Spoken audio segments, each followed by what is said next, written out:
এই বায়াত ছিল, একজন মুসলিমকে বন্দী করা হয়েছে, একজন মুসলিমকে হত্যা করা হয়েছে, তার জন্য বাজি করছেন। এমনকি আল্লাহর নবী সেই বায়াতের সময় নিজের বাম হাতটা ডান হাতে রেখে বলছেন, এটা ওসমানের হাত, যাতে ওসমান এই বায়াত থেকে বঞ্চিত না হয়। আজকে কত মুসলিম নির্যাতিত, নিপীড়িত, ফিলিস্তিনি মুসলিমদের রক্ত নিয়ে হোলি খেলা হচ্ছে, আর গোটা বিশ্বের মুসলিমরা তাকিয়ে তাকিয়ে দেখছে। এটা নবীর সুন্নাহ নয়। নবীর উম্মত দাবি করা যারা, আল্লাহ কোরআনে পরিষ্কার বলেছেন, লাকাদ কানা লাকুম ফি রাসূলিল্লাহি উসওয়াতুন হাসানা, তোমাদের জন্য রাসূলের মধ্যে রয়েছে উত্তম আদর্শ। এটা আদর্শ। একজন মুসলিম যদি কাফেরদের হাতে বন্দী হয়, একজন মুসলিম যদি নির্যাতিত, নিপীড়িত হয়, তার জন্য নবী জীবন উৎসর্গ করছেন, সাহাবায়ে কেরাম জীবন উৎসর্গ করছেন, আবু বকর, ওমর, ওসমান সহ 1400 সাহাবায়ে কেরাম জীবন উৎসর্গ করছেন। এরপরে কাফেররা ভয় পেয়ে ওসমানকে সহ চলে এসেছে চুক্তি করার জন্য, সন্ধি করার জন্য, এমনিতে নয়। আসসালামু আলাইকুম ওয়া রাহমাতুল্লাহি ওয়া বারাকাতুহু। আলহামদুলিল্লাহি ওয়াহদাহু والصلاة والسلام على من لا نبي بعده أما بعد فأعوذ بالله من الشيطان الرجيم بسم الله الرحمن الرحيم لقد صدق الله رسوله الرؤيا بالحق لتدخلن المسجد الحرام إن شاء الله آمنين। আল্লাহ সুবহানাহু ওয়া তাআলার মহান দরবারে লাখ শুকরিয়া পেশ করছি, যিনি আমাদেরকে প্রতি জুমার ন্যায় আজকেও সালাতুল জুমা আদায় করার জন্য মিজমিজি এলাকার হাজী আব্দুস সামাদ আলিয়া মাদ্রাসা সংলগ্ন নূর মসজিদে আসার এবং বসার তৌফিক ইনায়েত করেছেন। এই জন্য বলি আলহামদুলিল্লাহ। মাহে রবিউল আউয়াল উপলক্ষে আমরা গত জুমাতে রাসূলুল্লাহ সাল্লাল্লাহু আলাইহি ওয়াসাল্লামের সিরাত থেকে, জন্ম থেকে হুদায়বিয়ার আগ পর্যন্ত আলোচনা পেশ করেছিলাম। আজকে সিরাতুন নবী সাল্লাল্লাহু আলাইহি ওয়াসাল্লাম দ্বিতীয় অংশ। যখন মুহাজিররা মদিনায় হিজরত করার পরে মক্কার অবস্থা জানার জন্য, আত্মীয় স্বজনদের সঙ্গে সাক্ষাৎ করার জন্য উদ্গ্রীব ছিল, অপরদিকে মদিনার আনসাররাও মক্কায় কাফেরদের জুলুম নির্যাতনের খবর জেনেছিল। আল্লাহর নবীর জন্মস্থান আল্লাহর খানায় কাবা দেখার জন্য তারাও উদ্গ্রীব ছিল। এমন একটি মুহূর্তে আল্লাহর রাসূল সাল্লাল্লাহু আলাইহি ওয়াসাল্লাম ঘোষণা দিলেন, আমি স্বপ্নে দেখেছি মক্কায় প্রবেশ করছি নিরাপদে, ইহরাম অবস্থায়, উমরা করছি, কেউ মাথা মুন্ডাচ্ছে, কেউ চুল খাটো করছে। নবীর স্বপ্ন ওহী। সকলেই আনন্দে বাগবাগ হলো, আমরা মক্কায় প্রবেশ করতে পারবো। তৈরি হলো। 1400 সাহাবায়ে কেরাম আল্লাহর নবীর সঙ্গে রওনা দিলেন, কারণ তাদের নবীর স্বপ্নের উপর আস্থা ছিল। এটা মনে রাখতে হবে। আমার বক্তব্য যারা শোনেন তারা জানবেন, একথা আমি বারবার বলার চেষ্টা করেছি। বর্তমান যুগে যত ভণ্ডামি আছে আর যত রকমের গুমরাহি আছে, এর বড় একটা গুমরাহি এবং ভণ্ডামির উৎস হচ্ছে ইলহাম আর স্বপ্ন। বুজুর্গে স্বপ্ন দেখেছেন, ওনার উপর ইলহাম হয়েছে, আর বিষয়গুলো এমন ইলহামের কথা কোরআন হাদিসে আছে। স্বপ্নের ব্যাপারেও হাদিসে আছে।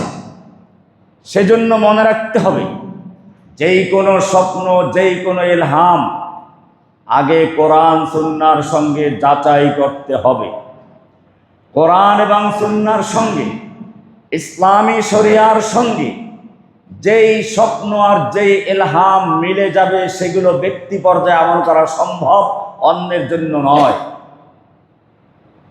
বিশেষ করে আল্লাহর নবীর স্বপ্ন দিয়ে যদি কেউ দলিল পেশ করে, তাদেরকে পরিষ্কার জানিয়ে দিন, নবীরা যখন ঘুমায় চক্ষু সজাগ থাকে, চক্ষু ঘুমায় অন্তর সজাগ থাকে। আল্লাহর রাসূল সাল্লাল্লাহু আলাইহি ওয়াসাল্লাম নিজেই বলেছেন, তানামু আইনানি ওয়াল কলবু ইয়াকযান, আমার দু চোখ ঘুমায়, অন্তর সজাগ থাকে।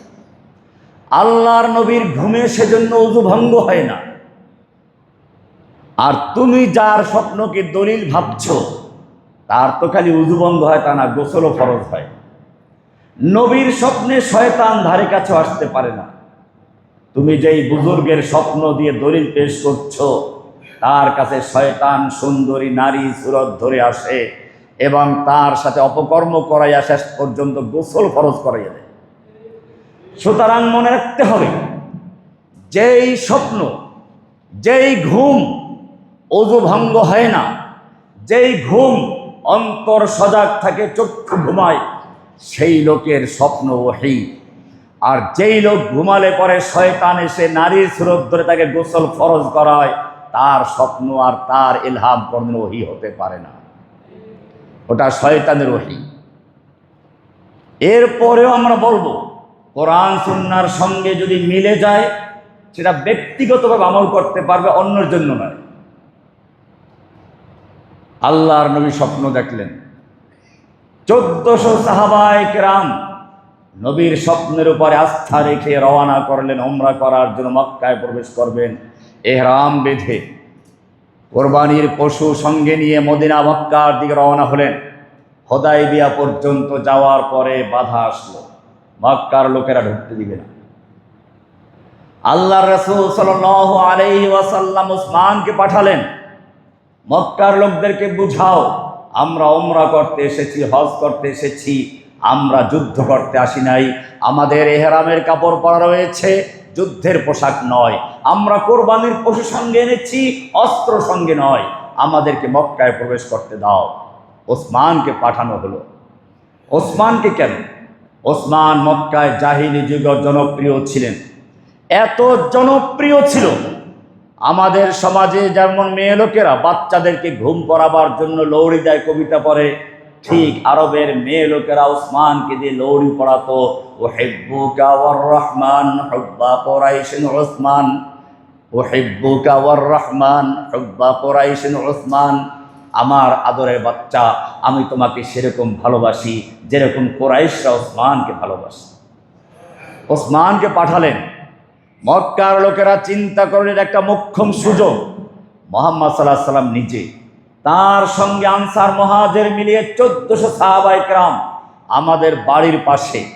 এই লোকগুলোকে ধ্বংস করতে পারলে আমাদের ঝামেলা শেষ হয়ে যায়, কিন্তু একটু পরীক্ষা করা দরকার তাদের শক্তিটা কেমন, কেমন সাহস আছে। সেজন্য তারা গুজব ছড়িয়ে দিল, ওসমানকে হত্যা করা হয়েছে, ওসমানকে হত্যা করা হয়েছে। এই গুজব ছড়িয়ে দিল। আল্লাহর নবীর তাবুতে খবর পৌঁছে গেল। ইতিহাস সাক্ষী, আল্লাহর নবী তাবুত থেকে বেরিয়ে আসলেন, জোরে ডাক দিলেন, ইয়া সাহাবাস সাজারা, ওহে গাছের নিচে অবস্থানকারী সাহাবীরা। সাহাবায়ে কেরাম ওসমানকে মক্কায় পাঠিয়ে দিয়ে বিশ্রামের জন্য এক এক গাছের তলায় গিয়ে শুয়ে পড়েছিলেন। আল্লাহর নবী সেজন্য ডাক দিলেন, ইয়া সাহাবাস সাজারা, ওহে গাছের নিচে অবস্থানকারী সাহাবীরা, বেরিয়ে আসো। আমার কাছে খবর এসেছে আমার ওসমানকে হত্যা করা হয়েছে। কোনো দূতকে হত্যা করা আন্তর্জাতিক আইনে যায় না। সুতরাং আসো, আমি হাত বিছিয়ে দিলাম, আমার হাতের উপরে হাত রেখে বায়াত করো, অঙ্গীকার করো, শপথ করো, আমরা ওসমান হত্যার বদলা নিতে গিয়ে হয়তো মক্কা বিজয় করে ছাড়বো, নতুবা সকলে শহীদ হয়ে যাব, একটা লোকও আমরা মদিনায় ফিরে যাব না। ইম্মা শাহাদা ওয়া ইম্মা শরিয়া, হয় শরিয়াত নাই শাহাদাত। আল্লাহর জন্য জীবন বাজি, মরলে শহীদ, বাঁচলে গাজী। সাহাবায়ে কেরাম আল্লাহর নবীর হাতে হাত রেখে বায়াত করলেন। একজন লোক ঘোড়া ফিরে অন্যদিকে চলে গেছিল, বাকি সব সাহাবীরা বায়াত করলেন। এই বায়াত এত গুরুত্বপূর্ণ বায়াত ছিল, সাহাবায়ে কেরাম খুশিতে কবিতা পড়তে লাগলেন। নাহনুল্লাযীনা বায়াউ মুহাম্মাদা আলাল জিহাদ মা বাকিনা আবাদা। আমরা সে জাতি যারা নবী মুহাম্মাদের হাতে হাত থেকে বায়াত করেছি, আমাদের দেহের সঙ্গে যতক্ষণ পর্যন্ত রূহ থাকবে আমরা যুদ্ধ চালিয়ে যাব, আমাদের জীবন আমাদের মরণ আল্লাহর জন্য। ইন্না সালাতি ওয়া নুসুকি ওয়া মাহইয়ায়া ওয়া মামাতি লিল্লাহি রাব্বিল আলামিন। এই বায়াতের খবর মক্কায় পৌঁছে গেল। এই বায়াতের খবর মক্কায় চলে গেল, দিল্লি পর্যন্ত পৌঁছে গেছে। মাঝে মধ্যে দিল্লি এরকম গুজব ছড়ায়, এটা মক্কার কাফেরদের রীতি, পরীক্ষা করে সবাই এক আছে কিনা। আল্লাহ সুবহানাহু ওয়া তাআলা মক্কার কাফেরদের মনের ভিতরে যখন এই খবর মতো করে যায় ভয় ঢুকিয়ে দিলেন। এবারে চুক্তি করার জন্য তারা প্রস্তাব নিয়ে আসলো। চুক্তি হলো, যদিও বাহ্যিকভাবে সব ধারাগুলো ছিল ইসলামের বিরুদ্ধে, মুসলিমদের বিপক্ষে, কিন্তু আল্লাহ সুবহানাহু ওয়া তাআলা এই চুক্তিকে উদ্দেশ্য করে অনেকগুলো আয়াত নাজিল করেছেন। প্রথমে বায়াতের বিষয়টি মক্কার কাফেরদের অন্তরে শুধু জালজালা তৈরি করে নাই, কম্পন তৈরি করে নাই, সাত আসমান ভেদ করে লৌহ কলম ছেদ করে আল্লাহর আরশ থেকে ঘোষণা হয়েছে, লাকাদ রাদিয়াল্লাহু আনিল মুমিনিনা ইয ইউবাইউনাকা তাহতা শাজারা। আল্লাহ তাআলা মুমিনদের প্রতি সন্তুষ্ট হয়ে গেছেন যখন তারা আপনার হাতে হাত রেখে বায়াত করেছিল গাছের নিচে বসে। গাছের কথা আলোচনা হয়ে গেল কোরআন। শুধু আল্লাহ তাআলা সন্তুষ্ট হয়ে ক্ষান্ত হন নাই, আর গুরুত্ব দিয়ে বলছেন, ইন্নাল্লাযীনা ইউবাইউনাকা ইন্নামা ইউবাইউনাল্লাহ। হে নবী, ওই বায়াতের দোয়ান গাছের নিচে বসে আপনার হাতে যারা বায়াত করেছিল হাতে হাত রেখে, তারা আপনার হাতে হাত রেখে বায়াত করে নেই। ইন্নামা ইউবাইউনাল্লাহ, তারা আল্লাহর হাতে হাত রেখে বায়াত করেছে। ইয়াদুল্লাহি ফাওকা আইদিহিম, তাদের হাতের উপরে স্বয়ং আল্লাহর নিজের হাত ছিল। বায়াত হয়ে গেল। তবে এটা আমাদের সমাজের পীর মুরিদের বায়াত না, এটাও মনে রাখতে হবে। হুদায়বিয়ার সন্ধি হয়ে গেল। ওমর রাদিয়াল্লাহু তাআলা আনহু আল্লাহর নবীর সামনে দাঁড়িয়ে গেলেন। আপনি কি বলেন নাই যে আমরা মক্কায় নিরাপদে প্রবেশ করব? আপনি স্বপ্ন দেখেছেন, আপনার স্বপ্ন কি অভিনয়? আমরা কি হকের উপরে নই? আমরা যুদ্ধ করে মারা গেলে কি শহীদ নই? আপনার কোরআন কি হক নয়? আল্লাহর রাসূল বললেন, হ্যাঁ অবশ্যই। বলে, তাহলে কেন আমরা বেমানুতি হাযিদ দানিয়াতা, আমরা কেন এই অপমানজনক লাঞ্ছনাজনক শর্ত মেনে নিচ্ছি? মক্কার থেকে কেউ যদি ইসলাম কবুল করে মদিনায় যায় ফেরত দিতে হবে, কিন্তু মদিনার থেকে কেউ যদি মক্কায় চলে আসে ইসলাম ত্যাগ করে ফেরত দেওয়া যাবে না। আগামী বছর উমরা করেন, বছর পারবেন না, ফেরত যাবেন। 3 দিন থাকবেন, এসে তাও তলোয়ার ছাড়া অন্য কোনো অস্ত্র আনতে পারবেন না। এইরকম অপমানজনক শর্ত আমরা কেন মেনে নিচ্ছি? আল্লাহর রাসূল সাল্লাল্লাহু আলাইহি ওয়াসাল্লাম বলেন, আনা রাসূলুল্লাহ, আমি আল্লাহর রাসূল। আমি তো তোমাদেরকে বলি নাই যে এবছরই বাস্তবায়ন হবে, এখানে রহস্য। আমি স্বপ্ন থেকে দেখেছি মক্কায় প্রবেশ করব, নিরাপদেই প্রবেশ করব, তবে তা যে এবছরই বাস্তবায়ন হবে তা তো বলা হয় নাই। আল্লাহর মঞ্জুর এবছর ছিল না, সেজন্য এবছর আমাদের ফেরত দিতে হবে। কিন্তু এর মধ্যে কল্যাণ আছে ঠিকই। আল্লাহর নবী যখন এখান থেকে ফেরত যাচ্ছেন, পথিমধ্যে আয়াত নাযিল হয়ে গেল, ইন্না ফাতাহনা লাকা ফাতহাম মুবিনা। হে নবী, আমি আপনাদেরকে ফাতহে মুবিন দান করেছি, মহান বিজয় দান করেছি। এটার নাম বিজয়, এটার নাম বিজয়। সব শর্তগুলো আমাদের বিরুদ্ধে, আল্লাহ তাআলা দেখালেন ঠিকই বিজয়। এই মক্কার এই হুদায়বিয়ার সন্ধির পর থেকে মুসলমানদের স্বীকৃতি পাওয়া গেল, তারাও একটা শক্তি। মক্কার কাফেররা চুক্তি করতে বাধ্য হয়েছে। এই চুক্তির পর থেকে মক্কার আশপাশের শক্তিগুলো ইচ্ছে করলে মুসলমানদের সাথে চুক্তিবদ্ধ হচ্ছে, ইচ্ছে করলে কাফেরদের সঙ্গে চুক্তিবদ্ধ হচ্ছে। ঠিকই বনু খোজা মুসলমানদের সঙ্গে চুক্তিবদ্ধ হলো, বনু বকর মক্কার কাফেরদের সঙ্গে চুক্তিবদ্ধ হলো। এই চুক্তির পরেই আল্লাহর রাসূল সাল্লাল্লাহু আলাইহি ওয়াসাল্লাম বিভিন্ন বড় বড় দেশের রাজা রাষ্ট্রপ্রধানদের কাছে পত্র লেখা শুরু করলেন। কিসরা, কায়সার সকলের কাছেই পত্র লিখেছেন। সেই ইতিহাসগুলো আপনাদের জানা আছে। এই চুক্তির পরেই আল্লাহর রাসূল সাল্লাল্লাহু আলাইহি ওয়াসাল্লাম মক্কার কাফেরদের থেকে নিরাপদ হয়ে চিন্তা করে আশপাশের বড় দুশমনদের চক্রান্তবাজদের শায়েস্তা করা প্রয়োজন। খায়বরের ইহুদিরা দুষ্ট বারবার যারা চক্রান্ত করেছে, মদিনার ছোট্ট রাষ্ট্রকে ক্ষতিগ্রস্ত করার জন্য সবসময় যারা ষড়যন্ত্র করেছে, তাদের উপর আক্রমণ করলেন। খায়বর বিজয় হলো। খায়বর বিজয় হওয়ার মানেই হচ্ছে মুসলিমদের হাতে অস্ত্র চলে এসেছে, খাদ্য চলে এসেছে, এখন থেকে মুসলিমরা আর গরিব নয়। এভাবেই প্রমাণিত হলো মুসলিমদের রাজনৈতিক শক্তি, অর্থনৈতিক শক্তি, সমাজে প্রভাব, এই সবগুলোই বিজয় হয়েছিল মক্কার সেই সন্ধি, হুদায়বিয়ার সন্ধির পরেই। আল্লাহর রাসূল সাল্লাল্লাহু আলাইহি ওয়াসাল্লাম এভাবে মদিনার রাষ্ট্র গুছাতে লাগলেন। এমত অবস্থায় মক্কার থেকে একদল লোক চলে আসলো বনু খোজা গোত্রের, যারা মুসলিমদের সাথে চুক্তিবদ্ধ হয়েছিল। এই চুক্তির ধারা ছিল মুসলিমদের সঙ্গে যারা চুক্তিবদ্ধ হবে তাদেরকে মক্কার কাফেররা তাদের শত্রুদের বিরুদ্ধে সাহায্য করতে পারবে না। মক্কার কুফফাররা সেই চুক্তি ভঙ্গ করে বনু খোজার উপরে বনু বকর আক্রমণ করলো। মুসলমানদের মিত্র ছিল বনু খোজা, তাদের উপর আক্রমণ করেছে মক্কার কাফেরদের মিত্র বনু বকর। সেখানে গোপনে তারা অস্ত্র সরবরাহ করেছে, লোক দিয়ে সাহায্য করেছে। এবারে বনু খোজার লোক মদিনায় এসে সাহায্য কামনা করলো। আল্লাহর রাসূল সাল্লাল্লাহু আলাইহি ওয়াসাল্লাম ওদেরকে বলেন, আবশির, সন্তুষ্ট হও, সাহায্য পেয়ে যাবে। আর কিছু বললেন না, আল্লাহর কাছে দোয়া করে, আল্লাহ মক্কার অভিযানের সব তথ্য তুমি গোপন করে রাখো, যেন কেউ কিছু জানতে না পারে। একজন সাহাবী হাতিব ইবনে আবি বালতাআ রাদিয়াল্লাহু তাআলা আনহু মক্কার অভিযানের সব তথ্যগুলো লিখে মক্কার কাফেরদের কাছে পাঠাচ্ছিল। আল্লাহর নবী সাল্লাল্লাহু আলাইহি ওয়াসাল্লাম আলী এবং সালামা ইবনে আকওয়া দুজন সাহাবী গ্রুপ দৌড়াতে পারতেন ঘোড়ায় চড়ে। বললেন, যাও রওজাতুল খাফ নামক জায়গায় মক্কার পথে একজন বৃদ্ধা মহিলা উটের উপরে যাচ্ছে, ওর কাছে একটা চিঠি আছে, ধরে নিয়ে আসবে।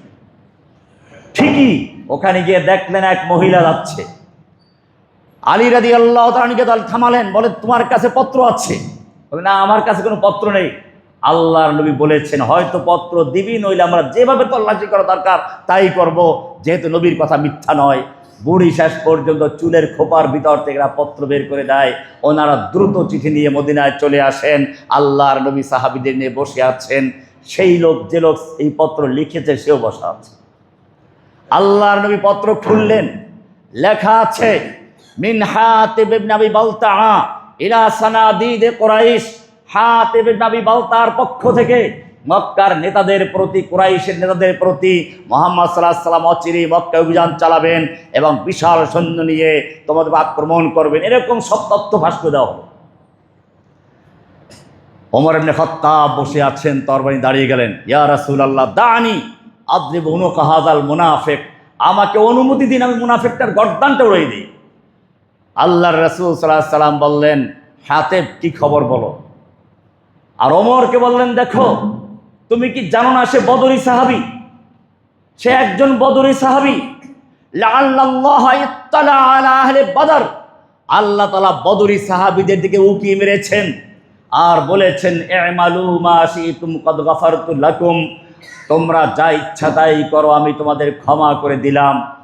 এটা দ্বারা বোঝা যায় কাজটা মুনাফিকই ছিল, কাজটা শিখি। কেন ওমরকে আল্লাহ রাসূল বলেন নাই, তুমি কেন মুনাফিক বললা, একজন বদরি সাহাবী? না, কাজটা মুনাফিকই ছিল, কিন্তু ইসলামের জন্য তার বড় অবদান আছে। সেই কারণে আল্লাহর রাসূল বলেছেন এই গুনাহটা ক্ষমাযোগ্য।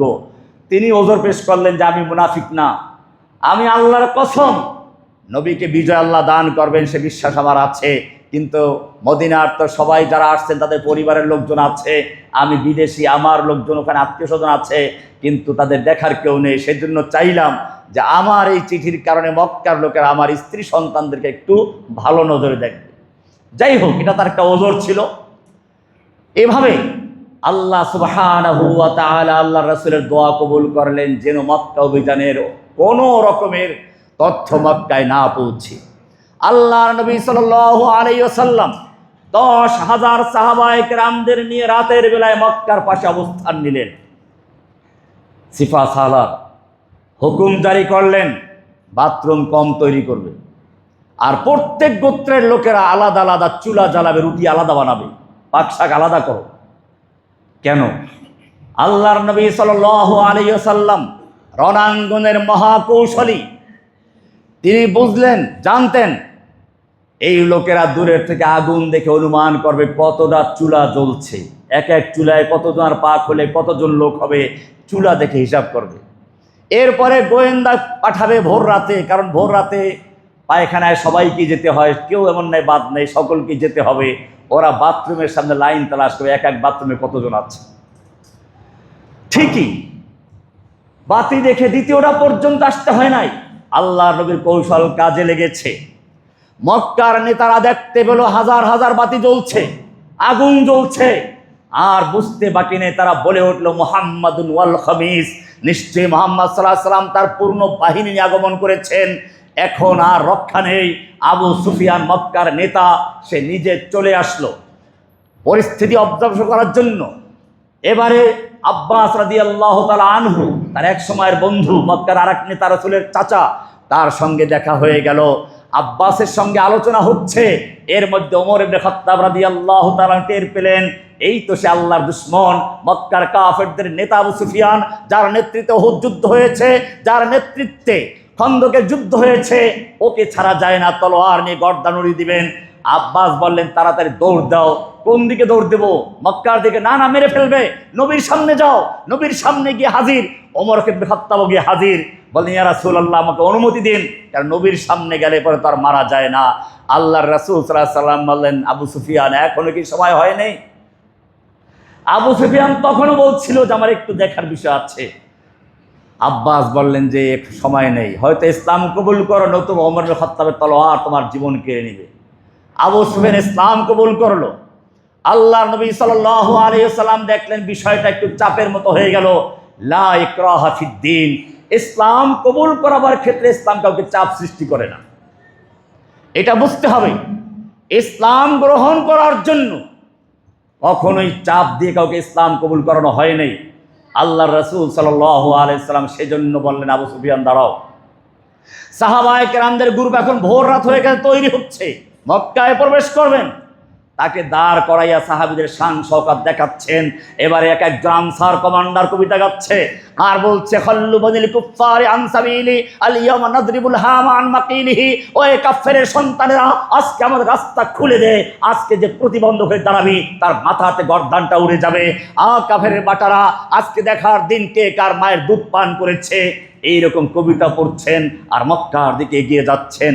আবু সুফিয়ান কাফের, কিন্তু মক্কার নেতা, জনদরদি নেতা, আমাদের নেতাদের মতো নয় যে কর্মীদেরকে ফেলে রেখে, নিজের নেতাদেরকে সব ফেলে রেখে কিন্তু টাকা নিতে ভয় করে, ভুল করে না। এবার টাকার বস্তা ঠিকই নিয়ে গেছে, কিন্তু কর্মীদেরকে ভুলে গেছে, নেতাদেরকে ভুলে গেছে, মন্ত্রীদেরকে ভুলে গেছে, সবগুলোকে ফেলে রেখে টাকার বস্তায় উঠলো কিনা তা বারবার জিজ্ঞেস করছে।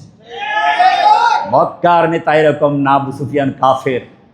মক্কার কাফের আবু সুফিয়ান বলল মুহাম্মদ, আমার বুঝতে পরিষ্কার হয়ে গেছে, আমার অন্তর পরিষ্কার হয়েছে, আমি মনের থেকে সাক্ষ্য দিচ্ছি আশহাদু আল্লা ইলাহা ইল্লাল্লাহ ওয়া আশহাদু আন্না মুহাম্মাদান আবদুল্লাহ ওয়া রাসূলুহু, আমি সাক্ষ্য দিচ্ছি আল্লাহ ছাড়া কোনো হক ইলাহা নেই, মুহাম্মদ সাল্লাল্লাহু আলাইহি ওয়াসাল্লাম আল্লাহর রাসূল, আমি সাক্ষ্য দিচ্ছি মনের থেকে বিশ্বাস নিয়ে। বলো এখন তোমার জাতি কেমনে বাঁচানো যায়? এই লোকগুলো মক্কায় প্রবেশ করলে আমার কওমকে ধ্বংস করে ফেলবে, তারা তো তোমার আত্মীয় স্বজন, একটু আমাকে বাঁচার ব্যবস্থা বলো। আল্লাহর নবী সাল্লাল্লাহু আলাইহি সাল্লাম বললেন যাও মক্কায় গিয়ে ঘোষণা করো, যেই ব্যক্তি তোমার আঙ্গিনায়, তোমার ঘরে গিয়ে, তোমার কাচারিতে আশ্রয় নেবে, আমি তাকে নিরাপত্তা দান করলাম। যেই ব্যক্তি ঘরের দরজা বন্ধ করে নিজের ঘরে চুপচাপ বসে থাকবে, আমি তাকে নিরাপত্তা দিলাম। যেই লোকগুলো খানায় কাবার সামনে এসে নিরাপত্তার জন্য বসে থাকবে, আত্মসমর্পণ করবে, আমি তাদেরও ক্ষমা করলাম, তাদের নিরাপত্তা দিলাম, কিন্তু যুদ্ধের জন্য কেউ আসতে থেকে ছাড়া হবে না। আল্লাহ রাসূল সাল্লাল্লাহু আলাইহি ওয়াসাল্লাম মক্কায় প্রবেশ করছেন, আবু সুফিয়ান গিয়ে ঘোষণা করলো। আবু সুফিয়ানের স্ত্রী এসে তার মোচ মোড়াতে লাগলো আর বলল, তোমাদের নেতা পাগল হয়ে গেছে, আমার নেতৃত্বে যুদ্ধ করো। আবু সুফিয়ান বলল, তোমরা জানো আমি পরীক্ষিত নেতা, আমি ভয় পাওয়ার নেতা না, আমি বাস্তব দেখেছি, সত্য প্রকাশিত হয়ে গেছে, আমি নিজে ইসলাম কবুল করেছি, সুতরাং বাঁচতে যদি চাও সত্যের ছায়াতলে আসল, তবে একজনকে ছাড়া হবে না। যারা বুঝদার তারা ইসলাম কবুল করলো, চুপচাপ বসে পড়লো। কিছু লোক যুদ্ধের জন্য তৈরি হয়েছিল, আপনারা জানেন, দক্ষিণ দিকটা দিয়ে, সেখানে নেতৃত্বে ছিলেন খালিদ বিন ওয়ালিদ রাদিয়াল্লাহু তাআলা আনহু।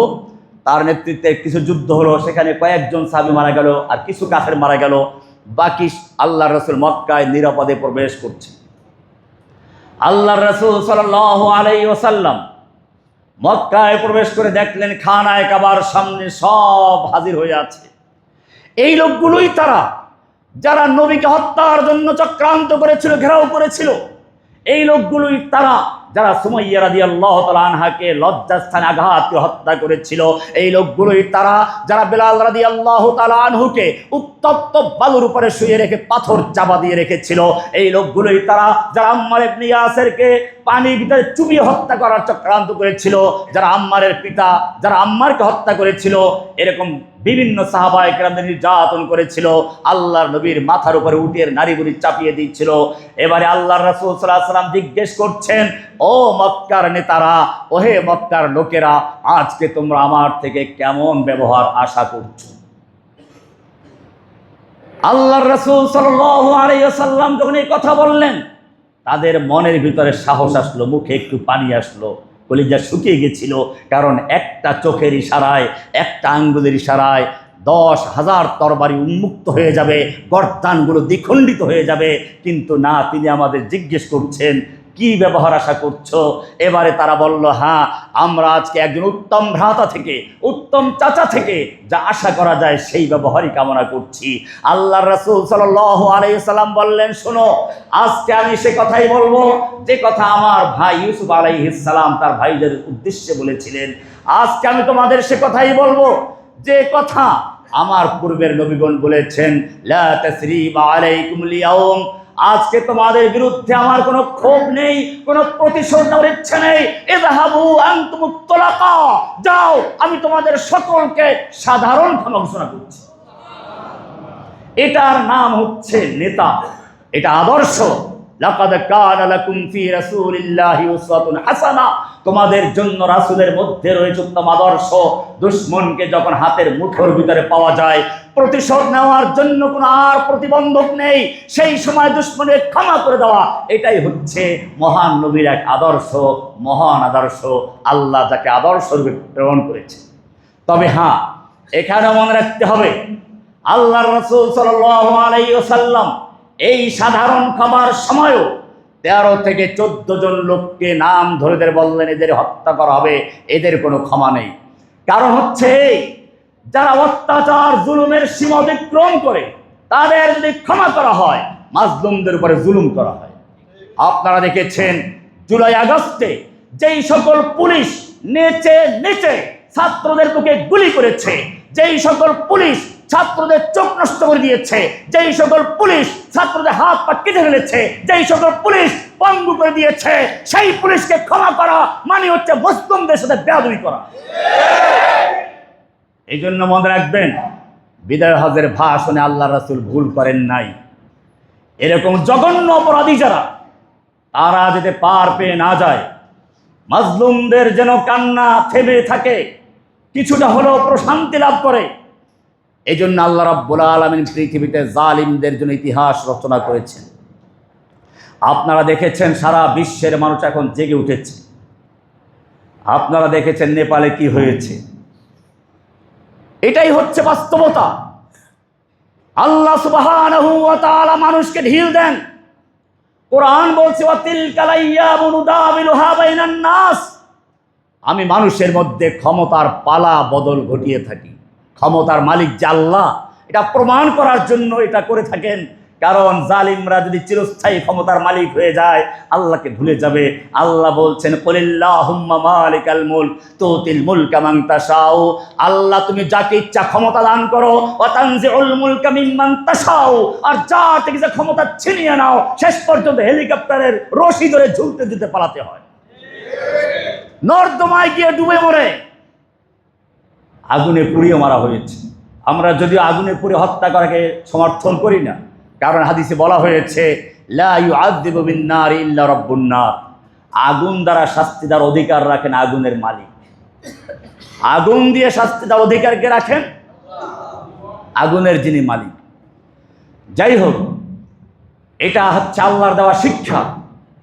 জালিমদেরকে বুঝিয়ে দেন চিরস্থায়ী ক্ষমতার মালিক কেউ না।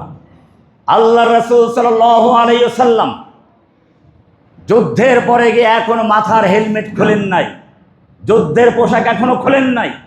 এ সময় বলা হলো, ইয়া রাসূলুল্লাহ ইন্না ইবনা খাতাল মুতাআল্লিকুন বিআস্তারিল কাবা, হে আল্লাহর নবী, আপনি যেই কয়জন লোককে ক্ষমা করেন নাই তার মধ্যে একজন ছিল ইবনে খাতাল, যেই লোকটা ইসলামের বিরুদ্ধে কুচ্ছা রটনার জন্য দুটো গায়িকা নর্তকী কিনে তাদের মাধ্যমে গান গাওয়াতো আর বাজনা বাজাতো। এই যারা আল্লাহর রাসূলকে নিয়ে কটূক্তি করে, যারা আল্লাহর কোরআন নিয়ে কটূক্তি করে, যারা আল্লাহকে নিয়ে তুচ্ছ-তাচ্ছিল্য করে, এদের ক্ষমা নেই। আল্লাহ নবী তা প্রমাণ করে দেখালেন, ইন্না ইবনা খাতাল মুতাআল্লিকুন বিআস্তারিল কাবা, কাবার গিলাফ ধরে ঝুলে আছে। অথচ যদি কোনো ব্যক্তি মক্কার হারামের সীমানায় প্রবেশ করে, কোরআন বলছে ওমান দাখালাহু কানা আমিনা, যেই ব্যক্তি মক্কার সীমানায় প্রবেশ করবে, হুদুদি হারাম, হারাম শরীফের সীমানায় প্রবেশ করবে, সে নিরাপত্তা লাভ করবে, তাকে মারা যাবে না, এমনকি মশামাছি হলেও না। আর এখানে কাবার গিলাফ ধরে ঝুলে আছে। আমরা কি করতে পারি? আল্লাহর রাসূল সাল্লাল্লাহু আলাইহি ওয়াসাল্লাম বলেন ফাকতুলুহু, ও যদি কাবার গিলাফ ধরে ঝুলে থাকে ওখানেই তাকে মেরে দাও। সাহাবায়ে কেরাম সেখানেই মেরে দিলেন। বোঝা গেল যারা অন্যায় জুলুম করে সীমা অতিক্রম করেছে, যারা মানুষদেরকে ধুকে হত্যা করেছে, নিষ্পাপ শিশুদের বুকে গুলি চালিয়েছে, যতক্ষণ পর্যন্ত তাদের বিচার না হবে ততক্ষণ পর্যন্ত তারা যেখানে থাকবে সেখানে নিরাপদ থাকবে না। তাদের নিরাপত্তা থাকতে পারে না, তাদেরকে যারা নিরাপত্তা দিবে তাদেরও নিরাপত্তা থাকবে না। এটাই হচ্ছে। সেজন্য মনে রাখবেন, লাকাদ কানা লাকুম ফি রাসূলিল্লাহি উসওয়াতুন হাসানাহ, একদিকে যেমন রাহমাতুল লিল আলামিন, আর একদিকে ন্যায় বিচারক, আর একদিকে ন্যায় বিচারক, একদিকে ইসলামের রহমত রয়েছে, আর একদিকে চোরের হাত কাটার বিধানও রয়েছে। একদিকে রাহমাতুল লিল আলামিন, আর একদিকে জিনা ব্যভিচার দিয়ে বিবাহিত হয় পাথর ছেড়ে হত্যার বিধানও রয়েছে। এটাই ন্যায় বিচার। আমি গত জমা আলোচনা করেছিলাম যে এই চুরির হাত কাটার বিধান পেঁয়াজ চোর তেল চোরদের জন্য নয়। মক্কা বিজয় হয়ে গেল, আল্লাহর রাসূল সাল্লাল্লাহু আলাইহি ওয়াসাল্লাম মদিনায় গেলেন। এরপরে বিভিন্ন দেশের লোকেরা আসতে শুরু করলো। এবারে মক্কা বিজয় হয়ে গেছে, আমুল উফুদ, বিভিন্ন দেশের প্রতিনিধি আসছে, দলে দলে ইসলাম কবুল করছে। দলে দলে লোকেরা ইসলামে প্রবেশ করছে। আল্লাহর রাসূল সাল্লাল্লাহু আলাইহি ওয়াসাল্লাম এবারে মক্কায় নিজে হজ করতে গেলেন না, আবু বকরকে পাঠালেন আমিরুল হজ করে, আর পরক্ষণে আলীকে পাঠালেন ঘোষণা দেওয়ার জন্য। এই বছর আল্লাহর নবী মক্কায় আসলেন না কেন? এখনো মক্কার মূর্তি আগেই ভেঙেছেন। মক্কায় ঢুকে প্রথম কাজ করেছেন, আল্লাহর রাসূল মূর্তি দিকে ইঙ্গিত করেছেন, জা আল হাক্কু ওয়া যাহাকাল বাতিল ইন্নাল বাতিলা কানা যাহুকা, সত্য এসে গেছে, মিথ্যা বিতাড়িত হয়েছে, মিথ্যা বিতাড়িত হওয়ার বস্তুই বটে, এই বলে ইঙ্গিত করছেন। মূর্তিগুলো ভেঙে চুরমার হয়ে গেছে।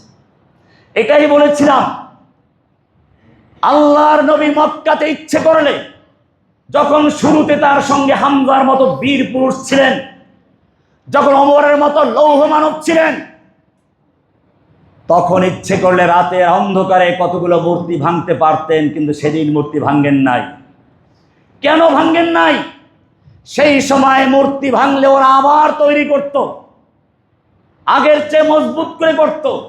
সেজন্য আল্লাহ নবী চিন্তা করেন প্রথম কাজ হচ্ছে তাওহীদের বাণী দিয়ে মানুষের অন্তরের ভিতরে মূর্তির মহাব্বত, অন্তর থেকে মূর্তি ভেঙে চুরমার করতে হবে। যদি অন্তরের থেকে মূর্তি ভেঙে চুরমার করা যায়, তাহলে এই সব পাথরের মূর্তি একদিন ভেঙে চুরমার করা কোনো ব্যাপার হবে না।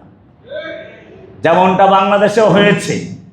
আমি প্রায় বলি, একটা মূর্তিকে মানুষের অন্তরে প্রতিষ্ঠা করার জন্য অন্তর থেকে আল্লাহ এবং আল্লাহর রাসূলের মহব্বতকে অপসারণ করে তার জায়গায় তার বাপের মূর্তির ভালোবাসা তৈরি করার জন্য প্রথমে শাহবাগে একদল নাস্তিক মুরতাদদেরকে লেলিয়ে দিল আল্লাহর রাসূলের বিরুদ্ধে কটূক্তি করার জন্য। এরপরে রাস্তার মোড়ে মোড়ে মূর্তি, স্কুল কলেজে মূর্তি, এমনকি মাদ্রাসা, আলিয়া মাদ্রাসার অফিসে পর্যন্ত বাবার মূর্তি ঢুকানো হয়েছিল। এমন কোনো জায়গা নাই যেখানে মূর্তি বসানো হয় নাই। সেই মূর্তিকে প্রতিষ্ঠা করার জন্য শতবর্ষ পালন করা হলো, আবার তার 1 বছর আগের থেকে কাম ডাউন করা হলো। কত কোটি কোটি টাকা খরচ করা হয়েছে মূর্তিকে অন্তরে বসাবার জন্য। আমি বলি, অন্তরের মালিক আল্লাহ। অন্তরের মালিক যদি তুমি হতে, ঠিকই অন্তরে লোক বসাতে পারতে। যে প্রচার করেছো রেডিও, টেলিভিশন, রাস্তাঘাট, অফিস আদালত, এমনকি কোনো জায়গায় বাকি নেই যেখানে মূর্তি বসানো হয় নাই। এর মাধ্যমে মূর্তির ভালোবাসা বসানোর চক্রান্ত করা হয়েছিল, প্রতিস্থাপন করা, আল্লাহ রাসূলকে সরিয়ে দিয়ে তার জায়গায় বসানো। আল্লাহ রাব্বুল আলামিন দেখিয়ে দিলেন, যেই প্রজন্মর উপরে তোমার এত বড় পরিশ্রম, এত তোমার বিনিয়োগ, সেই প্রজন্মের মালিক তুমি নও, তাদের অন্তরের মালিক তুমি নও। আল্লাহ হচ্ছেন মুকাল্লিবাল কুলুব, অন্তরে পরিবর্তন করার মালিক। এমন ঘৃণা মনের ভিতরে তৈরি করে দিয়েছে, বাচ্চা বাচ্চা পর্যন্ত সেই মূর্তিগুলো যা ভেঙে পরিষ্কার করতে কয়েক বছর লেগে যেত, একদিনে সব মূর্তি পরিষ্কার হয়ে ভেঙে চুরমার করা হলো। যেইগুলো ভাঙ্গা যায় নাই, ক্রেন লাগিয়ে রশি দিয়ে টেনে এসে চুরমার করে দেওয়া, চূর্ণ বিচূর্ণ করে দেওয়া হলো। কে করেছেন? আল্লাহ করেছেন। এটা মানুষের কারণে, মানুষ অন্তরের মালিক কে? এই জন্য দোয়া করতে হবে, ইয়া মুকাল্লিবাল কুলুব সাব্বিত কলবি আলা দীন। হে অন্তরের মালিক, তুমি আমাদের অন্তরকে তোমার দ্বীনের উপর অটল রাখো। আল্লাহ রাসূল নিজে করতেন। কোরআনের সূরা আলে ইমরানের 7 নম্বর আয়াত একটা আয়াত আছে, রব্বানা লা তুযিগ কুলুবানা বা'দা ইদ হাদাইতানা ওয়া হাব লানা মিন লাদুনকা রাহমা। কবি নজরুল এটার অনুবাদ করেছেন, যখন পথের দিশা দিয়েছো খোদা, তখন বিপথে তুমি নিও না। এটা ওই আয়াতের তর্জমা। রব্বানা লা তুযিগ কুলুবানা, হে আমাদের রব, তুমি আমাদের অন্তরকে বক্র পথে নিও না, বাঁকা পথে নিও না। বা'দা ইদ হাদাইতানা, যখন তুমি আমাদের হেদায়েত দান করেছো। হেদায়েত দেওয়ার পরে অনেক লোক গোমরা হয়ে যায়, সকালে মুমিন বিকালে কাফের, বিকালের মুমিন সকালে কাফের। এটা আমাদের বর্তমান দেখতে পাচ্ছি। দাজ্জাল আসলে আরো ব্যাপকভাবে দেখা যাবে। দুনিয়ার লোভে পড়ে, আপনারা দেখেন নাই বিগত দাজ্জালের সময় কত মানুষ লোভে পড়ে কওমি কেউ দিল কওমি জননী খেতাব, কেউ তো জান্নাতের টিকিট ধরাই দিল। কেন? একটু সামান্য লোভের কারণে। যেই লোকগুলো বিগত স্বৈরাচারী হাসিনার লোভে পড়ে তাকে জান্নাতের টিকিট দিতে দ্বিধাবোধ করলো না, যারা তাকে কওমি জননী খেতাব দিতে দ্বিধাবোধ করলো না, দাজ্জাল আসতে মনে রাখবেন, দাজ্জালকে তারা আল্লাহর ওলি বলতেও দ্বিধাবোধ করবে না। দাজ্জালের বিরুদ্ধে যারা যাবে তাদেরকে জঙ্গিবাদ খেতাব দিতে তারা দ্বিধা করবে না। করে নাই ফরিদউদ্দিন মাসউদ, সেই জালিমকে সাহায্য করার জন্য যারা তার বিরুদ্ধে যারা আন্দোলন করছিল, জীবন দিচ্ছিল, তাদেরকে জঙ্গি বানিয়ে জঙ্গিবাদের বিরুদ্ধে 1 লক্ষ মুক্তির ফতোয়া নিয়ে তার বই লেখা শুরু করল। যুগে যুগে দালালরা এই কাজই করেছে। আল্লাহর রাসূল সাল্লাল্লাহু আলাইহি ওয়াসাল্লাম সেই কারণে এবারে আলীকে পাঠালেন, ঘোষণা করো মক্কার মূর্তি পরিষ্কার হয়েছে। কিন্তু মূর্তি পূজকরা এখনো হজ করতে আসে। মূর্তি পূজকরা মক্কায় ঢুকতে পারবে না, মুশরিক মক্কায় ঢুকতে পারবে না। একদল লোক উলঙ্গ হয়ে তওয়াফ করতো, খাজা বাবা, গাজা বাবা, ল্যাংটা বাবা এখনো আছে। এরা যুক্তি দিত, যেই কাপড় পরে আমরা দুনিয়াতে আসি নাই, দুনিয়াতে যেভাবে এসেছি আল্লাহর কাছে সেভাবেই যেতে হবে। আমরা কি কাপড় পরে আসছিলাম নাকি? এটা বলে ওরা, দেখবেন এখনো বলে। ল্যাংটা কেন থাকে? দুনিয়া আসার সময় তো আমরা এভাবেই আসছিলাম। আল্লাহর নবী সাল্লাল্লাহু আলাইহি ওয়াসাল্লাম আলী রাদিয়াল্লাহু তাআলা আনহুকে পাঠালেন, যাও ঘোষণা করো এই বছরের পরে লা আল্লাহ ইয়াতুহা মুশরিকুন, কোন মুশরিক এই বছর পরে তওয়াফ করতে পারবে না, ওয়ালা উরিয়ানুন, কোন উলঙ্গ মানুষ মক্কায় ঢুকতে পারবে না। এরকম ভাবে অনেকগুলো বিধান দিয়ে দিলেন, মুশরিকরা এলাকায় প্রবেশ করতে পারবে না। মক্কা মূর্তি মুক্ত হলো, মূর্তি পূজারী মুক্ত হলো, মুশরিক মুক্ত হলো। এরপর আল্লাহর নবী পরের বছর হজ করতে আসলেন, যেটা বিদায় হজ নামে প্রসিদ্ধ। আল্লাহ নবী হজ একবারই করেছেন। আল্লাহর নবী সাল্লাল্লাহু আলাইহি ওয়াসাল্লাম প্রায় 1.5 লক্ষ সাহাবায়ে কেরাম দিনে হজ করছেন। মক্কা সেই আরাফাতের ময়দানে ভাষণ দিচ্ছেন, সেখানে মানুষের জান মালের নিরাপত্তার বিধান দিলেন। এরপরে আল্লাহর রাসূল সাল্লাল্লাহু আলাইহি ওয়াসাল্লাম মিনায় ভাষণ দিয়েছেন, এরপরে মুজদালিফায় ভাষণ দিয়েছেন। এইভাবে মিনা, আরাফা, মুজদালিফা 3 জায়গায় যে ভাষণ দিয়েছিলেন সবটা মিলেই বিদায় হজের ভাষণ। আল্লাহর রাসূল সাল্লাল্লাহু আলাইহি ওয়াসাল্লাম সেদিন জিজ্ঞেস করলেন, ও আমার সাহাবীরা বলো আজকের এই দিনটির নাম কি? সাহাবীরা মনে করলেন বোধহয় নাম পরিবর্তন করবেন, নাম বললেন না। আল্লাহ রাসূল জিজ্ঞেস, এটা কোন মাস? একই কথা। এটা কোন বছর? এটা কোন দিন, কোন জায়গা? আল্লাহ রাসূল বলে, এটা কি আশুরে হারাম? এটা কি মাস নয়? এটা কি জিলহজ নয়? এটা কি সেই আরাফাতের ময়দান নয়? এটা কি ইয়াউমে আরাফা নয়? সাহাবা বললেন, হ্যাঁ অবশ্যই, নাম চেঞ্জ করেন নাই। আল্লাহ রাসূল বললেন, আমি কেন জিজ্ঞেস করছি শোনো, আজকের এই স্থানটা, আজকের এই সময়টা, আজকের এই মাস যেরকম নিরাপদ, ঠিক এরকম ভাবে আল্লাহ সুবহানাহু ওয়া তাআলা কিয়ামত পর্যন্তের জন্য অন্যায়ভাবে একজন অপরজনকে খুন করা হারাম করে দিয়েছে। মানবাধিকারের কথা অনেকেই বলেছে, অন্যায় খুনের বিরুদ্ধে অনেকেই বলে, কিন্তু কোরআন যে ঘোষণা করেছে পৃথিবীর ইতিহাসে এত জোরালো ঘোষণা কেউ করতে পারে না। কোরআন পরিষ্কার বলছে, মান কাতালা নাফসান বিগাইরি নাফসিন আও ফাসাদিন ফিল আরদ ফাকান্নামা কাতালান নাস জামিআ। যেই ব্যক্তি কোনো মানুষকে, কোনো একটা প্রাণীকে অন্যায়ভাবে হত্যা করলো, অথচ সে কাউকে হত্যা করে নাই, অথবা কোনো হাঙ্গামা ফাসাদ সৃষ্টি করে নাই, এমন নিরপরাধ কোনো মানুষকে যে ব্যক্তি হত্যা করলো, ফাকান্নামা কাতালান নাস জামিআ, সেজন্য গোটা পৃথিবীর সমস্ত মানুষকে হত্যা করলো। ওমান আহইয়াহা, পক্ষান্তরে যেই ব্যক্তি কোনো একটা মানুষকে হত্যার হাত থেকে বাঁচালো, অন্যায় অপরাধ করে তাকে হত্যা করা হচ্ছিল, তাকে বাঁচালো, ফাকান্নামা আহইয়ান নাস জামিআ, সেজন্য গোটা বিশ্বের মানবতাকে বাঁচালো। আজকে বড়ই আক্ষেপ লাগে, দিনের দুপুরে হাজার হাজার মানুষের সামনে কয়েকটা সন্ত্রাসী একটা লোককে পিটিয়ে হত্যা করছে, আর সবাই দেখে তামাশা দেখছে। কোরআন প্রতিবাদ করেছে, ওমান আহইয়াহা, অন্যায় হত্যার হাত থেকে যারা একটা মানুষকে বাঁচালো, ফাকান্নামা আহইয়ান নাস জামিআ, যেন গোটা বিশ্বের মানবতাকে বাঁচালো। আল্লাহর নবী সেদিন বিধান ঘোষণা করছেন, সব বিধান ঘোষণা হয়ে গেল। চোরের হাত কাটার বিধান বলেন, ইসলাম শুধু চোরের হাত কাটতে বলেন, আমি সেটা বলেছিলাম গত জুমাতে। ইসলামের সৌন্দর্যগুলো বুঝতে হবে। ইন্নাল্লাহা ইয়ামুরু বিল আদল, আল্লাহ রাব্বুল আলামিন আদল ইনসাফ প্রতিষ্ঠার জন্য হুকুম করেছেন।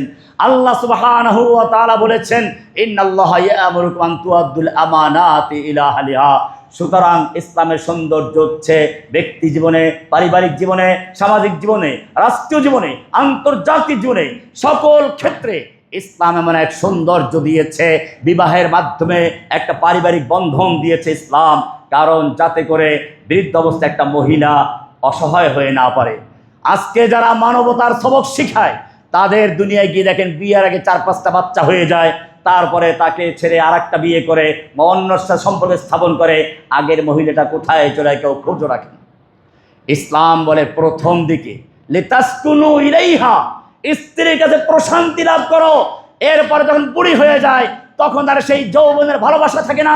আল্লাহ রাব্বুল আলামিন বলেছেন, ওয়া জাআলা বাইনাকুম মাওয়াদ্দাতাও ওয়া রাহমা, সেই যৌবনের ভালোবাসাকে চেঞ্জ করে দিয়ে, পরিবর্তন করে দিয়ে বৃদ্ধ অবস্থায় বুড়ো আর বুড়ির মধ্যে অন্যরকম একটা ভালোবাসা তৈরি করে দেন। আপনি দেখবেন বুড়ো অবস্থায় বুড়া বুড়ি একজন অপরজনকে ছাড়া চলতে পারে না, ভালোবাসা মেলান হয় না।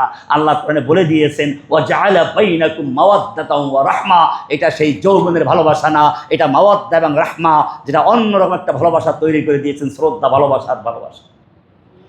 এভাবে স্ত্রী সন্তান প্রত্যেকের আলাদা মর্যাদা আছে, আমি সে নিয়ে আলোচনা করছি না। আল্লাহ রাসূল সাল্লাল্লাহু আলাইহি ওয়াসাল্লাম এবারে বিদায় হজের ভাষণে কিছু কথা বলছেন। সাহাবায়ে কেরামদের উদ্দেশ্য করে বললেন, কিয়ামত পর্যন্ত মানুষকে উদ্দেশ্য করে বললেন, মান ইয়াইশ মিনকুম বাদি ফাসায়ারা ইখতিলাফান কাসীরা, আমার মৃত্যুর পরে তোমরা যারা জীবিত থাকবে অনেক মতভেদ দেখবে, অনেক দলাদলি দেখবে। কাজে অনেকে মনে করে এত দল এত মত আমরা কই যাব। আরে বেটা, আল্লাহর নবী বলে গেছেন দল মত হবে, না হইলে তোমার প্রশ্ন আসা দরকার ছিল, হবে। কাজে হয়েছে, এটাই সত্য, এটাই নবীর ভবিষ্যৎবাণী হবে। এরপরে সমাধান তো দিয়েছেন, সেইটা খুঁজো। আল্লাহর নবী সাল্লাল্লাহু আলাইহি ওয়াসাল্লাম সে পর্যন্ত বলেন নাই, এরপরে বললেন ফাসায়ারা ইখতিলাফান কাসীরা ফাআলাইকুম বিসুন্নতি ওয়া সুন্নাতিল খুলাফায়ে রাশিদিন আল মাহদিয়িন। তোমাদের তখন দায়িত্ব হবে আজকে আমি এবং আমার সাহাবীরা যেই তরিকা, যেই আদর্শ, যেই পথের উপরে, যেই মতের উপর আছি, এই পথে, এই মতে, এই তরিকায়, এই আদর্শে যারা থাকবে কিয়ামত পর্যন্ত তারাই হকের উপর থাকবে। আল্লাহ রাসূল সাল্লাল্লাহু আলাইহি ওয়াসাল্লাম এরপর আরো স্পষ্ট করলেন, ইন্না বানি ইসরাঈল তাফাররাকাত আলা 72 মিল্লাহ। জেনে রাখো, বনি ইসরাইল 72 ফিরকায় বিভক্ত হয়েছিল। ওয়া সাতাফতারিকু উম্মতি আলা 73 মিল্লাহ। আর অচিরে আমার উম্মত 73 ফিরকায় বিভক্ত হবে। কুল্লুহুম ফিন্নার, সব জাহান্নামে যাবে, ইল্লা মিল্লাতান ওয়াহিদা, শুধু একটা মাত্র দল জান্নাতে যাবে। কিলা ইয়া রাসূলুল্লাহ মান হুম ইয়া রাসূলুল্লাহ। সাহাবায়ে কেরাম জিজ্ঞেস করলেন, ইয়া রাসূলুল্লাহ সেই একটি দল কারা, কি তাদের পরিচয়? কি তাদের পরিচয়? যারা আপনার নামে জন্মদিনে মিছিল করবে, জশ্নে জুলুস করবে তারা, যারা আপনার নামে মিষ্টি খাবে তারা, যারা আপনার নাম ইমাম মাহাদি দাবি করবে, মাজারকে কাবা বানাবে তারা, যারা তাদের পক্ষে সমর্থন দেবে তারা। আল্লাহ রাসূল সাল্লাল্লাহু আলাইহি ওয়াসাল্লাম, না, মান আলাইহি ওয়া আসহাবি, আজকে এই দিনে আমি এবং আমার সাহাবীরা যেই পথে আছি, যেই মতে আছি, একমাত্র তারাই নাজাত পাবে, এছাড়া অন্য কেউ নাজাত পাবে না। আমি জিজ্ঞেস করতে চাই, সাহাবায়ে কেরামকে আল্লাহর নবীর জন্মদিনে জশ্নে জুলুস ঈদে মিলাদুন্নবী উদযাপন করেছেন? কোথাও দেখাতে পারবে কেউ? আল্লাহর নবী নিজে জন্মদিন পালন করেছেন কিনা? কারণ মুমিনদের কাছে আল্লাহর নবী যে আদর্শ নিয়ে আগমন করেছেন, যে দিনকে বিজয়ী করার জন্য আগমন করেছেন, সেই দিনকে যারা বিজয়ী করবে, আল্লাহ নবীর নির্দেশ পালনের জন্য সাহাবায়ে কেরাম জীবন দিয়েছেন ইসলামকে বিজয়ী করার জন্য। এটাই হচ্ছে নবীর আদর্শ, এটাই হচ্ছে উসওয়া। কোরআন সেজন্য বলছে, কুল ইন কুনতুম তুহিব্বুনাল্লাহ, হে নবী আপনি আপনার উম্মতকে জানিয়ে দিন, যারা আপনাকে ভালোবাসার দাবি করে, যারা জশ্নে জুলুস পালন করে, যারা ঘরে ঘরে মিলাদ দিন, রসুলের শাফাআত নিন এরকম স্লোগান দেয়, যারা এরকম ভাবে বিভিন্ন মাজার তৈরি করে করে আর দাবি করে আশেকে রাসূল, আপনাদেরকে জানিয়ে দিন, কুল ইন কুনতুম তুহিব্বুনাল্লাহ, যদি তোমরা সত্যিকারই আল্লাহকে ভালোবাসতে চাও, আল্লাহর ভালোবাসার দাবি সত্য হয়, ফাত্তাবিউনি, আমার ইত্তেবা করো, অনুসরণ করো, ফাত্তাবিউনি ইউহিব্বুকুমুল্লাহ, আমি যেভাবে দিনকে বিজয়ের জন্য কাজ করেছি, রক্তাক্ত হয়েছি, সেভাবে কাজ করো, আল্লাহ তোদেরকে ভালোবাসবেন। ওয়া ইয়াগফির লাকুম যুনুবাকুম, আল্লাহ তোমাদের গুনাহগুলো ক্ষমা করবেন, খালি মাফ করবেন তা না, ক্ষমাও করে দিবেন। অনুসরণ করতে বলা হয়েছে, মহাব্বতের নামে মিছিল করতে বলা হয় নাই। কোরআন বলছে ফাত্তাবিউনি, আমার ইত্তেবা করো। শুধু এ পর্যন্তই নয়, কোরআন স্পষ্ট করে বলেছে, মাইয়ুতির রাসূলা ফাকাদ আতা আল্লাহ, যে ব্যক্তি রাসূলের আনুগত্য করলো, ইতাআত করলো, সে আল্লাহর আনুগত্য করলো, আল্লাহর ইতাআত করলো। আতিউল্লাহ ওয়া আতিউর রাসূল, আনুগত্য কর আল্লাহর, আনুগত্য কর রাসূলের, এইভাবে স্পষ্ট করে দিয়েছেন। এটাই হচ্ছে ইসলামের মূল ভিত্তি, লা ইলাহা ইল্লাল্লাহ, হুকুম মানবো আল্লাহর, মুহাম্মদুর রাসূলুল্লাহ, তরিকা মানবো কার? স্পষ্ট বিধান।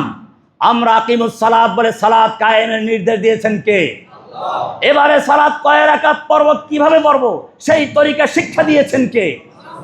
এটাই মুহাম্মদুর রাসূল অর্থ। নতুবা লা ইলাহা পড়তে পড়তে মুখে ফেনা ফেলাই বললো, আল্লাহর হুকুম মানে না। মুহাম্মদুর রাসূল বলতে বলতে মুখে ফেনা চলে আসলো, অথচ রাসূলের তরিকা মানে না, সেই ব্যক্তি মুসলিম হতে পারে না। লা ইলাহার মানে হচ্ছে আমরা আল্লাহর হুকুমে সালাত আদায় করি, মুহাম্মদুর রাসূল মানে হচ্ছে সালাত আদায় করব কয় রাকাত, কিভাবে, তরিকা কার? মুহাম্মদুর। হজ করি, ফরজ কার? ফরজ করেছেন কে? হজ কিভাবে করব আল্লাহ দেখান নাই, দেখিয়েছেন কে? ঠিক তেমনি ভাবে মনে রাখতে হবে। বললেন হাদা সাবিলুল্লাহ, এই যে মাঝখানে সোজা রাস্তা, এটা হচ্ছে আল্লাহর রাস্তা, এটা আল্লাহর রাস্তা, এটা সিরাতে মুস্তাকিম, ফাত্তাবিউহু, এটা অনুসরণ করো। আর এই ডানে বামে যত রাস্তা দেখতে পাচ্ছ এগুলো শয়তানের রাস্তা, শয়তানের তরিকা। যখনই কোনো ব্যক্তি সিরাতে মুস্তাকিমে চলতে চায় তখনই ভণ্ড পীরে মুরিদা ধরে আইসা, ভাই আপনি তো সারা জীবন গুনাহ করেছেন, পাপ করেছেন, আপনাকে আল্লাহ মাফ করবেন না, আমি আপনাকে আটশি নিয়ে যাব, ওই মাছ ভান্ডার নিয়ে যাব, ওই মুখ দরবার নিয়ে যাব। এইভাবে আল্লাহ রাসূল বলেছেন প্রত্যেকটা রাস্তার মুখে মুখে এক একটা শয়তান বসে আছে। যখনই কোনো ব্যক্তি সিরাতে মুস্তাকিমে চলতে চায় এক এক শয়তান এক এক দরবার ঢুকিয়ে তাকে সিরাতে মুস্তাকিম বিভ্রান্ত করার চেষ্টা করে। আলা কুল্লি সাবিলিন মিনহা শাইতান, প্রত্যেকটা রাস্তার মুখে মুখে এক একটা শয়তান বসে আছে। কে বলেছেন? আল্লাহ রাসূল বলেছেন, পরিষ্কার করে দিয়েছেন। এরপরে তিনি আয়াত পেশ করলেন সূরা আনামের 153 নম্বর আয়াত, ওয়ান্না হাযা সিরাতি মুস্তাকিমান ফাত্তাবিউহু, এটাই হচ্ছে আমার রাস্তা মুস্তাকিমান, যে একেবারে সোজা সরল, ফাত্তাবিউহু, এই একই রাস্তা অনুসরণ করো। খবরদার তোমরা অন্য কোনো রাস্তা অনুসরণ করবে না। ফাতাফাররাকু বিমান সাবিলিহি, তাহলে তোমাদেরকে তা আল্লাহর পথ থেকে বিচ্ছিন্ন করে ফেলবে। এইভাবে পরিষ্কার করে বললেন। এবারে সাহাবায়ে কেরাম প্রশ্ন, ইয়া রাসূলুল্লাহ, আমরা না হয় আপনাকে দেখতে পাচ্ছি, আপনাকে আমরা অনুসরণ করতে পারছি, কিন্তু আপনার 1400 বছর পরে, 1500 বছর পরে বাংলাদেশের এই লোকগুলো তো আপনাকে পাবে না, তারা কিভাবে আপনার তরিকা জানবে, আপনাকে চিনবে? আল্লাহর রাসূল সাল্লাল্লাহু আলাইহি ওয়াসাল্লাম স্পষ্ট করে বলছেন, তারাকতু ফীকুম আমরাইন, আমি থাকবো না, আমার সাহাবীরা থাকবে না, কিন্তু জেনে রাখো তারাকতু ফীকুম আমরাইন, আমি তোমাদের মাঝে দুটো জিনিসকে রেখে যাচ্ছি, দুটো জিনিসকে রেখে যাচ্ছি। লান তাদিল্লু মা তামাসসাকতুম বিহিমা, যতদিন পর্যন্ত তোমরা সেই দুটো জিনিসকে শক্তভাবে ধরে রাখবে, লান তাদিল্লু, পথভ্রষ্ট হবে না, গুমরা হবে না, পদচ্যুত হবে না। দুটো জিনিসকে ধরে রাখবে, একটা হচ্ছে কিতাব আল্লাহ, আল্লাহর কিতাব কোরআন, আর একটা সুন্নাত রাসূলিহি, রাসূলের সুন্নাহ হাদিস ধরে রাখবে। কোরআন সুন্নাহ থেকে এজন্যই ভণ্ড ফকিররা মানুষকে বিভ্রান্ত করার জন্য বলে 90,000 কালাম, 30,000 জাহের, 60,000 বাতেন। এই বেটা আল্লাহর নবী সেজন্য 20,000 ভাষণে জিজ্ঞেস করছেন সাহাবীদেরকে, ও আমার সাহাবীরা বলো কিয়ামতের মাঠে তোমাদের জিজ্ঞেস করা হবে। আমি আমার দায়িত্ব, রিসালাতে দায়িত্ব দেওয়া হয়েছিল আমাকে বলা হয়েছিল, ইয়া আইয়ুহার রাসূল বাল্লিগ মা উনজিলা ইলাইকা মির রাব্বিক, হে রাসূল আপনার রবের প্রতি, আল্লাহর পক্ষ থেকে আপনার প্রতি যা নাযিল হয়েছে, বাল্লিগ, আপনি তাবলীগ করুন, পৌঁছে দিন। এই দায়িত্ব আমাকে দেওয়া হয়েছিল। কিয়ামতের মাঠে তোমাদেরকে জিজ্ঞেস করা হবে আমি পৌঁছিয়েছিলাম কিনা। আমি তোমাদের জিজ্ঞেস করছি, বলো আলা হাল বাল্লাগতু, আলা হাল বাল্লাগতু, আলা হাল বাল্লাগতু, আমি কি পৌঁছিয়েছি, আমি কি পৌঁছিয়েছি, আমি কি পৌঁছিয়েছি? সাহাবায়ে কেরাম 1,00,000 সাহাবায়ে কেরাম একথা বলেন নাই, না আপনি অর্ধেক পৌঁছিয়েছেন, 90,000 থেকে 60,000 গোপন করেছেন। আল্লাহর রাসূলের সাহাবীরা বলেছেন, নাআম কাদ বাল্লাগতার রিসালাহ ওয়া আদাইতাল আমানা ওয়া নাসাতাল উম্মাহ, হে নবী আমরা সাক্ষ্য দিচ্ছি আপনি আল্লাহর দেওয়া রিসালাতের দায়িত্ব সম্পূর্ণ পৌঁছিয়েছেন, ওয়া আদাইতাল আমানা, আল্লাহর দেওয়া আমানত আপনি আদায় করেছেন, ওয়া নাসাতাল উম্মাহ, উম্মতের জন্য কল্যাণময় কাজ করেছেন, আমরা সেই সাক্ষ্যই দিচ্ছি। আল্লাহর নবী এবার আকাশে যে আঙ্গুল ইঙ্গিত করে বলছেন, আল্লাহুম্মা শাহাদ, আল্লাহুম্মা শাহাদ, আল্লাহুম্মা শাহাদ, আল্লাহ তুমি সাক্ষী থাকো, আল্লাহ তুমি সাক্ষী থাকো, আল্লাহ তুমি সাক্ষী থাকো, আমার উম্মত সাক্ষী দিচ্ছে আমি আমার দায়িত্ব ঠিক মতো পৌঁছিয়েছি, কোনো কিছু গোপন করি নাই। এই সময় আল্লাহ সুবহানাহু ওয়া তাআলা এই বিদায় অনুষ্ঠানটাকে এত পছন্দ করলেন, জিবরাইলকে বলেন যাও গিয়ে এই মসজিদটাকে মোহরাঙ্কিত করে দাও, সিলমোহর লাগিয়ে দাও। আয়াত নাযিল হয়ে গেল, আল ইয়াউমা আকমালতু লাকুম দীনাকুম ওয়া আতমামতু আলাইকুম নি'মাতি ওয়া রাদিতু লাকুমুল ইসলাম দীনা। আল্লাহ তাআলা জানিয়ে দিলেন, আল ইয়াউমা আকমালতু লাকুম দীনাকুম, আজকে আমি তোমাদের জন্য তোমাদের দিনকে মুকাম্মাল করে দিলাম, পরিপূর্ণ করে দিলাম, ওয়া আতমামতু আলাইকুম নি'মাতি, এবং যে ওহীর নিয়ামত নাজিল হচ্ছিল সেই ওহী আজকে সমাপ্ত করে দিলাম, আর ওহী আসবে না। ওয়ারাদিতু লাকুমুল ইসলাম দীনা, কিয়ামত পর্যন্তের জন্য দিন হিসাবে, জীবন ব্যবস্থা হিসাবে ইসলামকে আমি মনোনীত করলাম। এই ঘোষণা হয়ে গেল, সিলগালা হয়ে গেল। এই জন্য মনে রাখবেন, আল্লাহর নবীর মাধ্যমে আল্লাহ তাআলা ইসলামের বিল্ডিংকে, ইসলামের ইমারতকে পূর্ণাঙ্গ করে দিয়েছেন। পূর্ণাঙ্গ হওয়ার পরে নতুন কিছু ঢুকাবার সুযোগ আছে? এই মসজিদের কাজ পূর্ণ হয়ে গেছে। এখন যদি আমাদের এই যে কমিশনার সাহেব, কি নাম যেন, ইকবাল হোসেন ভাই, একটা স্বর্ণের ইট নিয়ে আসলো বা হীরকের ইট নিয়ে আসলো, এক জায়গায় লাগান, খতিব সাহেবকে বললো হুজুর এক জায়গায় লাগাতে হবে। খতিব সাহেব বললেন না, এটা লাগাবার সুযোগ নেই, আকমালতু মসজিদের কাজ পূর্ণ হয়ে গেছে। ইকবাল সাহেব বললেন এটা কি জানেন হুজুর কত মূল্যবান? একটা হীরকের ইট কোটি কোটি টাকার মূল্য, গোটা মসজিদের চেয়েও অনেক মূল্যবান বেশি। এক জায়গায় মেহেরবানি করে লাগান। এবারে আমি লাগাতে চাইলে কি করতে হবে? ওই একই পরিমাণ জায়গা ভাঙতে হবে। মনে রাখবে আল্লাহ তাআলা নবীর মাধ্যমে আল ইয়াওমা আকমালতু লাকুম বলে ইসলামের বিল্ডিং, ইসলামের ইমারতকে পরিপূর্ণ করে দিয়েছেন।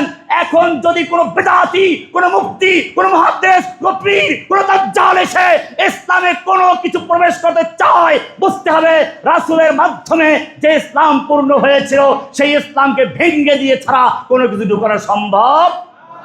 কাজী যেখানে বেদাত ঢুকবে সেখান থেকে সুন্নাহ উঠে যাবে। কি হবে বলেন? যেইখানে বেদাত ঢুকবে, যেই পরিমাণ বেদাত ঢুকবে, ওখান থেকে সেই পরিমাণ সুন্নাত উঠে যাবে, কারণ ইসলাম পূর্ণ হয়ে গেছে। এই কারণে কোরআন সুন্নাহর বাইরে আজকে যারা মাজার তৈরি করছে, মক্কা মদিনায় গিয়ে দেখেন মাজার আছে, সাহাবীদের কোনো মাজার আছে? আজকে মাজার তৈরি করা হচ্ছে, কাবা বানানো হচ্ছে। আল্লাহর নবী সাহাবীকে অনুমতি দিলে, হুকুম দিলেন, যাও ওয়ালা তারা কবরান মুশাররাফান ইল্লা তামাস্তা, যত উঁচু কবর থাকবে সব ভেঙে চুরমার করে সমান করে দিবে। হুকুম দিয়েছেন আল্লাহ রাসূল নিজে। আল্লাহর রাসূলকে সিজদা করা হতো না। আপনি জানাজার নামাজ পড়েন, সব নামাজের রুকু সিজদা আছে। যোহরের নামাজ পড়ো রুকু সিজদা করো, আসর পড়ো রুকু সিজদা করে, এশা পড়বে রুকু সিজদা করবে, জুমার নামাজ পড়বে রুকু সিজদা করবে। রুকু সিজদা না করলে তোর নামাজ হবে না। কিন্তু খবরদার, নামাজটা যদি জানাজার নামাজ হয় তুই রুকু করতে পারবি না, সিজদাও করতে পারবি না। জানাজার নামাজ যদি কোনো নবী রাসূলের হয় তাও পারবি না। ওলি আল্লাহ গাউস কুতুব যা বলো, কারো জানাজায় রুকু সিজদা করা যাবে না। কারণটা কি? সব নামাজে রুকু সিজদা করা ফরজ, না করলে নামাজ হয় না। জানাজার নামাজে রুকু সিজদা করা নিষেধ, করলে হবে না। কারণটা কি? কারণ একটাই, অন্য নামাজে তোর সামনে কোনো লাশ নাই, আর ওই জানাজার নামাজে তোর সামনে একটা লাশ আছে, লাশ। যদি এ সময় আল্লাহর জন্য সিজদা করে, আল্লাহর জন্য রুকু করে, ওই ভণ্ড পীরের মুরিদেরা, ওই মাজার পূজারী ফকিরেরা বলবে এই তো বুজুর্গকে সম্মানের সিজদা করা হয়েছে। আল্লাহ সুবহানাহু ওয়া তাআলা যাতে মানুষ এই বিভ্রান্তির মধ্যে না পড়ে, ধোঁকা দিতে না পারে, প্রতারণা করতে না পারে, সেজন্য জানাজার নামাজের থেকে নিজের পাওনা রুকু সিজদা পর্যন্ত বাতিল করে দিলেন।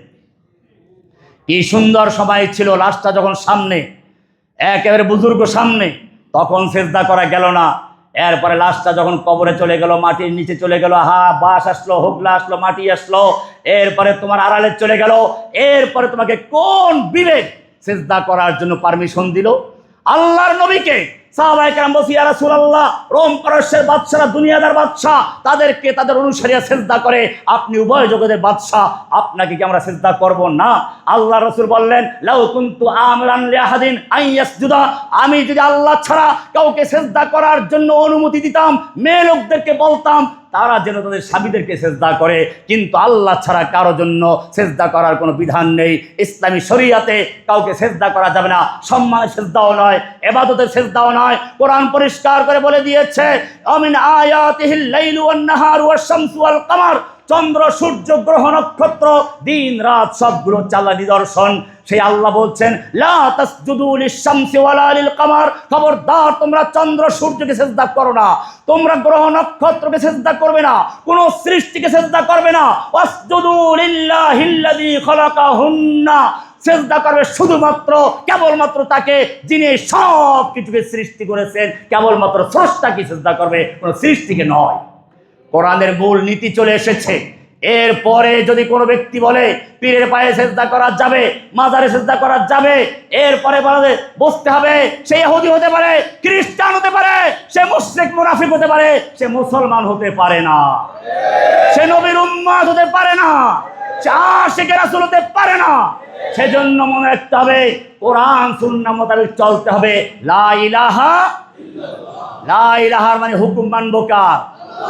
মুহাম্মাদুর রাসূলুল্লাহ মানে তরিকা মানবো কার? এটাই কালেমায়ে তাইয়্যিবার অর্থ। লা ইলাহা ইল্লাল্লাহ, নামাজ পড়বো হুকুম কার?